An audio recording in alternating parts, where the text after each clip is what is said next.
વડોદરામાં દુકાનમાંથી તેલના ડબ્બાની ચોરીનો મામલો સામે આવ્યો છે। પોલીસે બે આરોપીઓને ઝડપી પાડ્યા છે તો સીસીટીવી ફૂટેજના આધારે આરોપીઓને ઝડપી પાડવામાં આવ્યા છે।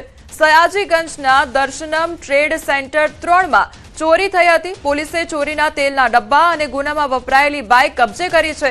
આરોપીઓ સામે અગાઉ મારામારી ચોરીના ગુનાઓ પણ નોંધાઈ ચૂકેલા છે।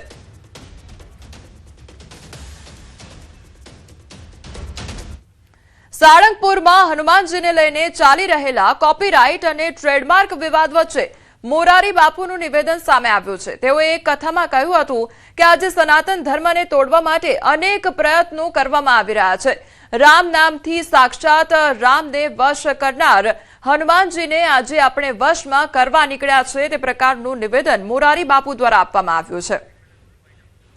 તો મોરારી બાપુ દ્વારા નિવેદન આપવામાં આવ્યું છે જે સાળંગપુર હનુમાનજીની મૂર્તિને લઈને વિવાદ સર્જાયો છે। ત્યારબાદ મોરારી બાપુ દ્વારા કથામાં નિવેદન આપવામાં આવ્યું છે કે જે રામને વશ થયા, રામને વશ કરનાર જે હનુમાનજી છે તેમને લઈને આજે આપણે વશમાં કરવા નીકળ્યા છે તેવું નિવેદન આપ્યું। आज सनातन धर्म को तोड़ने के लिए कितने कितने कितने कितने प्रयोजन योजनाएं हो रही है। हमारे रामचरितमानस में तो लिखा है कि हनुमान जी सुमेरी पवन सुत पावन नामो अपने बस करी राखे। हनुमान जी राम को वश करते थे, इस हनुमान को भी हम वश करने पर तूल पड़े हैं। अतिशय देह की धर्म के ग्लानि परम सभीत धरा अकुलानी।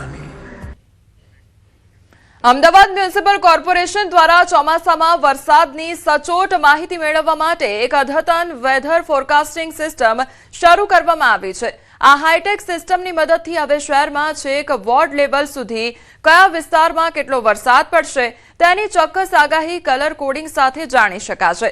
આ ટેકનોલોજીના કારણે વહીવટીતંત્ર નીચાણવાળા અને સંવેદનશીલ વિસ્તારોમાં પાણી ભરાવાની સમસ્યા સામે અગાઉથી જ કટોકટી વ્યવસ્થાપન કરી શકશે, જેનાથી પ્રી મોન્સૂન પ્લાનિંગ વધુ મજબૂત બનશે અને ઇમરજન્સી સ્થિતિમાં નાગરિકોની મુશ્કેલીઓ ઘટાડી શકાશે।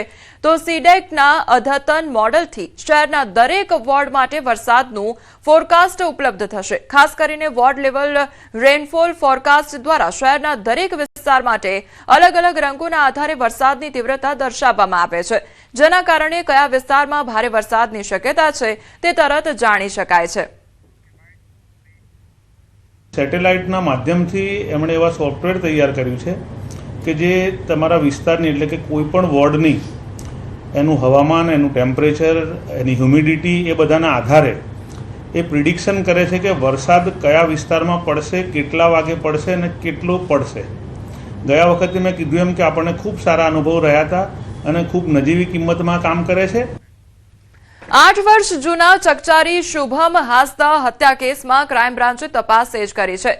આ ઘાતકી ગુનાના મુખ્ય આરોપી અને લેબર કોન્ટ્રાક્ટર આજીત મૌલાના નાર્કો ટેસ્ટને કોર્ટે મંજૂરી આપી છે, તેથી હવે ગાંધીનગર એફએસએલમાં તેનો ટેસ્ટ કરવામાં આવશે। તો પોલીસ તપાસમાં ખુલાસો થયો છે કે આરોપીએ હત્યા બાદ મૃતદેહને 3 દિવસ બાથરૂમમાં છુપાવી રાખ્યો હતો અને દુર્ગંધ આવતા મટન કાપવાના છરાથી તેના ટુકડા કર્યા હતા। આ દરમિયાન તેમણે 2 બંધક બાળ મજૂરોને પાસે બેસાડી રાખી જાનથી મારી નાખવાની ધમકી આપી હતી। ત્યારબાદ મૃતદેહનું ધડ બેડી વિસ્તારમાં અને માથું આજી નદીમાં ફેંકી દીધું હતું। તો હાલ 23મી તારીખ સુધી રિમાન્ડ પર રહેલા આરોપી સામે સાયોગિક પુરાવા મજબૂત કરવા પોલીસે